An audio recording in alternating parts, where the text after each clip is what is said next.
সাতক্ষীরায় স্কুল শিক্ষককে পিটিয়ে ও ঘাড় ধাক্কা দিয়ে বের করে দেওয়ার ঘটনায় গ্রেপ্তারের মাত্র একদিন পর জামিনে বের হয়ে আসলো অভিযুক্ত বিএনপি নেতা ইসলাম কবিরাজ।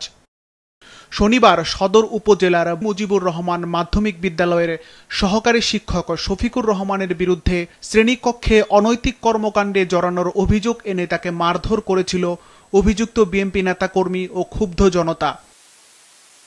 স্থানীয় অভিযোগ সূত্রে জানা যায়, শনিবার ক্লাস শেষে বিদ্যালয়ের দ্বিতীয় তলায় এক ছাত্রীকে নিয়ে দীর্ঘ ৩৭ মিনিট অবস্থান করেন শিক্ষক শফিকুর রহমান। পরদিন সকাল ৯:৩০টার দিকে স্থানীয় ইউপি সদস্য রবিউল ইসলাম সহ এলাকাবাসী বিদ্যালয়ে উপস্থিত হয়ে প্রধান শিক্ষকের কাছে অভিযোগ করেন। এ সময় তারা ক্ষিপ্ত হয়ে তাকে মারধর করেন। তবে অভিযোগ অস্বীকার করেছেন নির্যাতনের শিকার শিক্ষক। তারা সম্পূর্ণ ভুয়া একটা মিথ্যা অভিযোগ নিয়ে আসছে এবং আমি যে নিট তার প্রমাণ আপনারা পেয়েছেন, আমার ছাত্রছাত্রী তাদের কাছে আমাকে চিনে নিয়ে আসছে। এটা সবচেয়ে বড় প্রমাণ যে এই অভিযোগ তো আমি একটা মেয়ে পড়াইছি, ওই মেয়েরাই কিন্তু তাদেরকে অপমান করে সেই গেট ধাক্কায় যে তাদের কাছে কিন্তু চিনে নিয়ে আসছে যে না সঠিক নিরাপদ।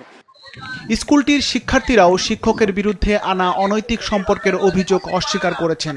স্যারের প্রতি যে এই অভিযোগটা উঠছে, এটা ওদের কাছে কি প্রমাণ আছে কিংবা আপনাদের কাছে কি কোনো প্রমাণ দিছে যে আপনারা এখানে এসে এত বিশৃঙ্খলা করলো, ওরা বাইরে থেকে এসে এত বিশৃঙ্খলা করলো? স্যারের এটা একদম ডাহা মিথ্যা কথা দিয়ে এইটা করা হয়েছে। একদম একটা মনে করেন আমাদের যে জামিল স্যার আছে, আমাদের স্কুলের ভারপ্রাপ্ত আগে ছিল, ওই স্যারই হচ্ছে এগুলো করতেছে সবকিছু। তবে এ বিষয়ে স্থানীয় ইউপি সদস্য রবিউল ইসলাম বলেন, শিক্ষক শফিকুর রহমান একজন নীতি নৈতিকতাহীন মানুষ। তার বিরুদ্ধে এর আগেও অনৈতিক কাজের অভিযোগ রয়েছে। এই একই স্কুলে ওই সেই কেক কাটা মেয়েটা নিয়ে স্কুলের দোতলায় দীর্ঘ ৩৭ মিনিট ওখানে অবস্থান করে, সিঙ্গেল ওই মেয়েটা ছাড়া।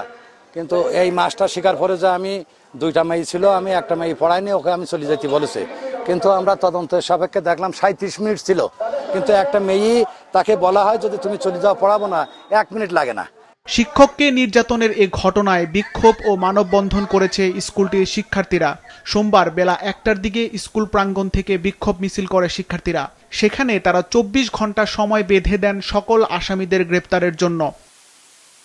এ ঘটনায় হামলার শিকার শিক্ষক শফিকুর রহমান বাদী হয়ে ৮ জনের নাম উল্লেখ করে সাতক্ষীরা থানায় মামলা দায়ের করেন। মামলার পর সোমবার ভোর রাতে নিজ বাড়ি থেকে অভিযুক্ত বিএনপি নেতাকে গ্রেপ্তার করে পুলিশ। তবে গ্রেপ্তারের মাত্র একদিন পর তিনি জামিনে বের হয়ে আসেন। শিক্ষক নির্যাতনের এ ঘটনায় এলাকায় থমথমে পরিস্থিতি বিরাজ করছে। সিফাত রহমান, মাছরাঙ্গা নিউজ ডেস্ক।